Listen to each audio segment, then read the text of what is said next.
Hi, everyone. Hi, good afternoon. Thank you so much for being here, and thank you for having me.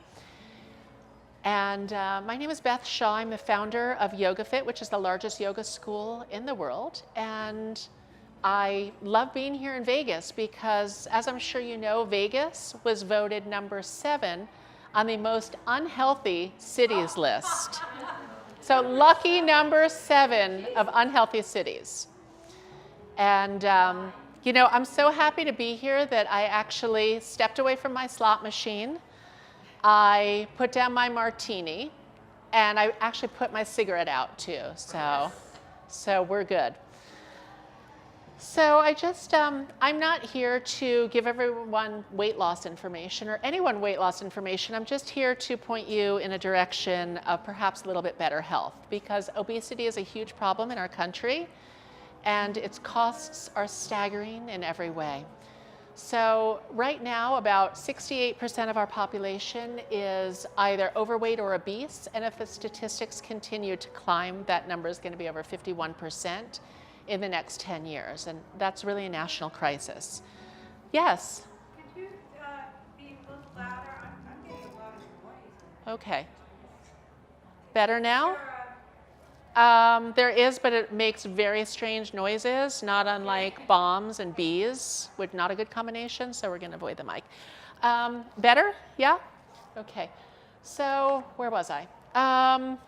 So I, too, was unhealthy at one point in my life. When I graduated from college, I left New York City and left my family and my boyfriend and my job and everything that was secure and stable, and I moved to LA so that I could have a 2-hour commute in traffic every day and sit for 9 hours a day.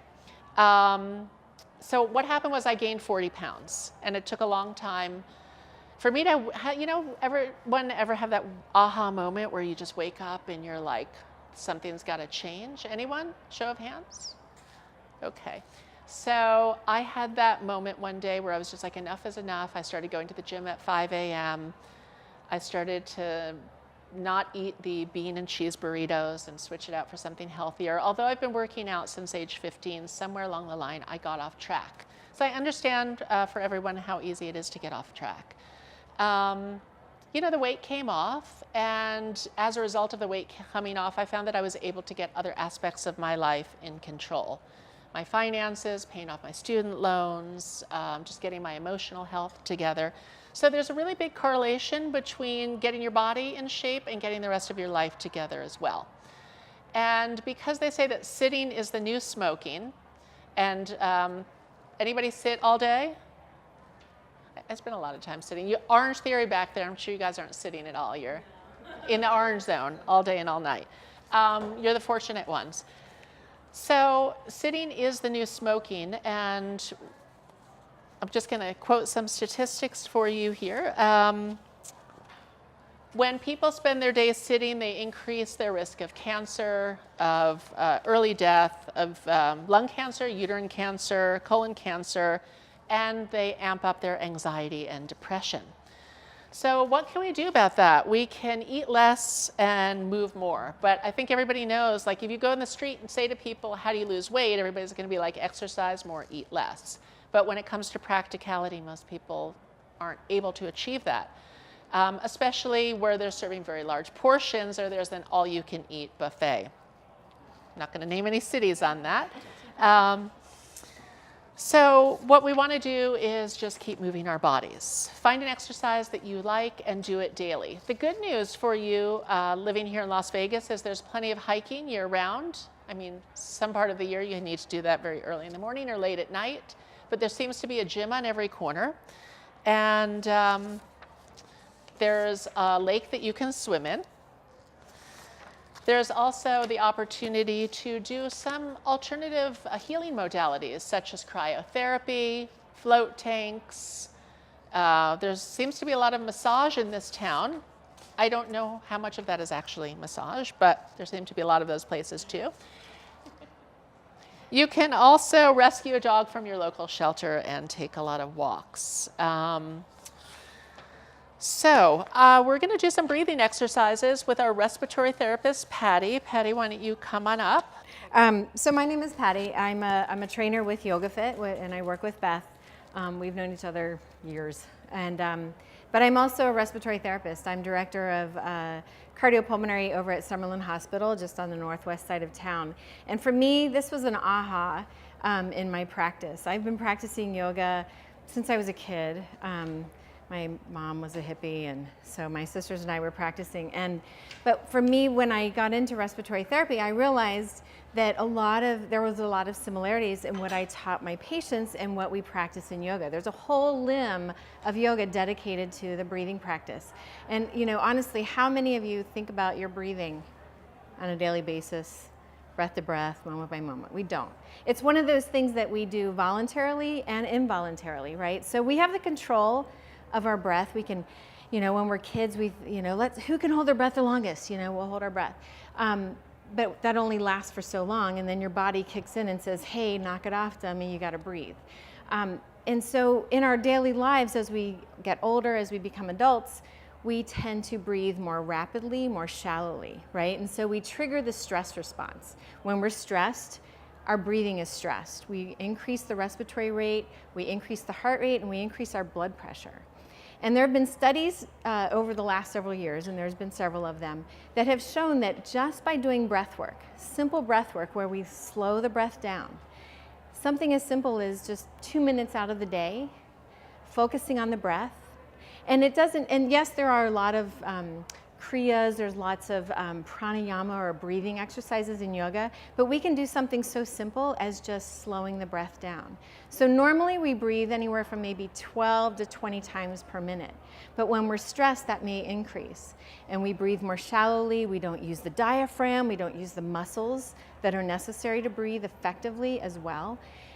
So just by starting out with 2 minutes a day, slowing the breath down to 10, maybe 6 even breaths per minute, taking slower, deeper breaths, we can more effectively breathe. And what that also does is triggers the parasympathetic nervous system, that part of our brain that allows the respiratory rate to decrease, the heart rate to decrease, and the blood pressure to decrease. Enough that in these studies that have been done over the last several years, that with their study subjects, they were actually able to either decrease their medication for blood pressure or even come off of it altogether.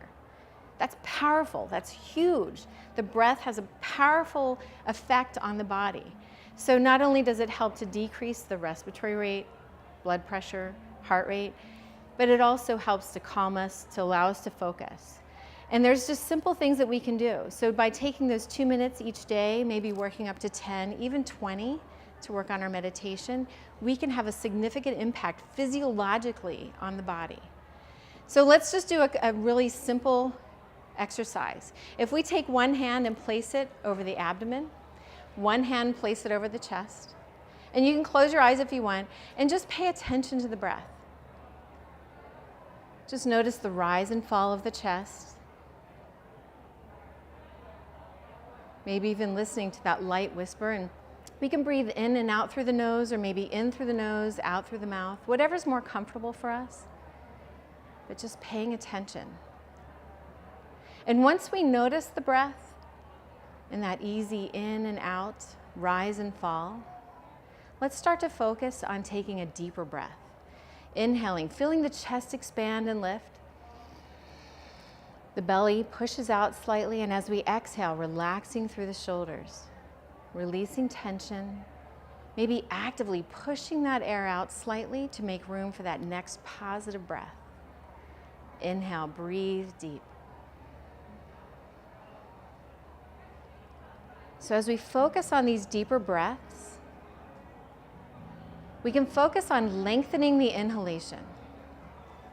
Slowly inhale, breathe in. Create that light whisper through the airways. We can hold the breath momentarily, or we can just slowly exhale, lengthening that exhalation. Slow, deep breaths.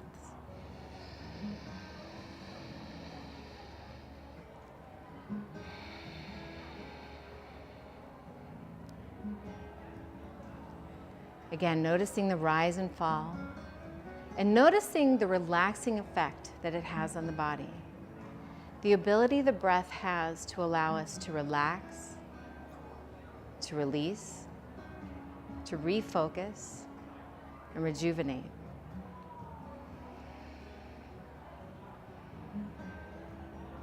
How does that feel?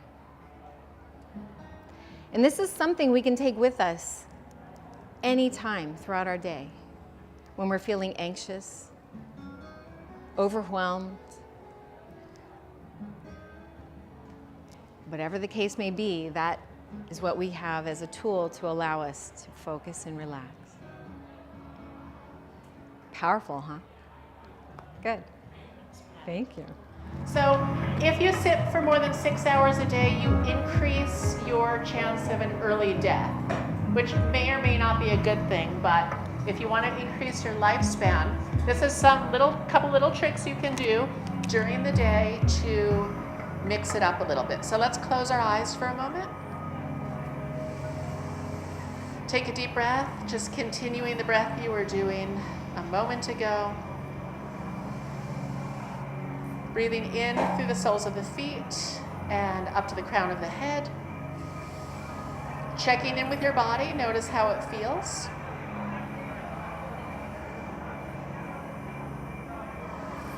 Let's take one more deep breath.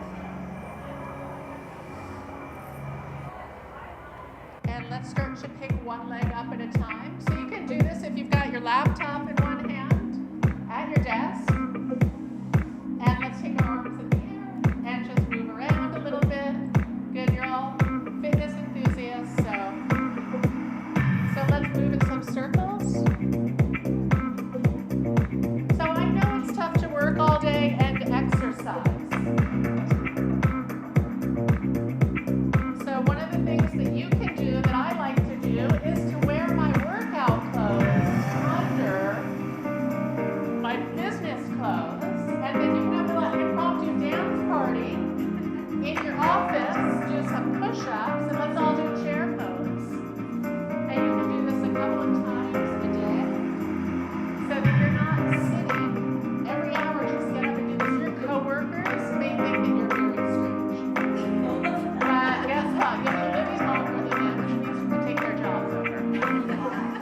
That's right. That'll be fun.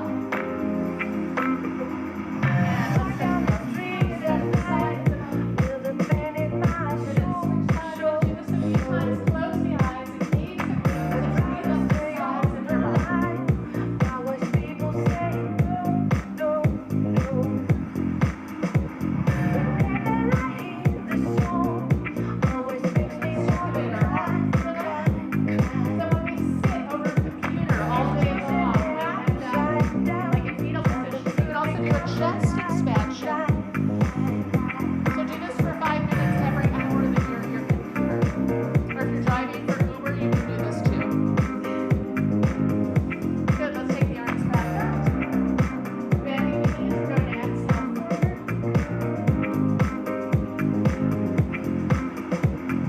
Back up. Good, bending the knees, small dive. Please don't round, but use your quads.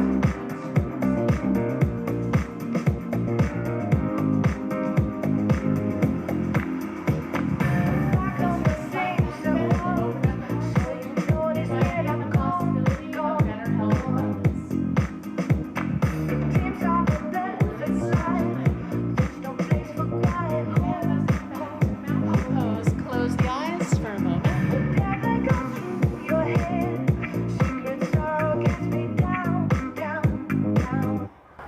Good, let's just close our eyes, roll the shoulders up to the ears, drop it back down, notice how your traps are feeling. So you may feel just a little bit more energized just from 5 minutes of breathing and a few minutes of movement. Let's bring the hands to heart center. So let's keep in mind your body is your vehicle to get you through this lifetime. And just like having a car, you can't neglect the car for too long or let the tires fall off or the transmission go, because you're not going to be able to go anywhere. The same thing with your body. Your body is either going to support you in reaching your goals and your dreams, or working, or being with your family, or it's going to get in the way. And because 80% of all adult disease is self-created, we all get to make the choice of our health. So I thank you so much for being here. Namaste, everyone, and good health. do corporate wellness, you can go to our website, yogafit.com, or you can visit me at my website, bethshaw.com. We also have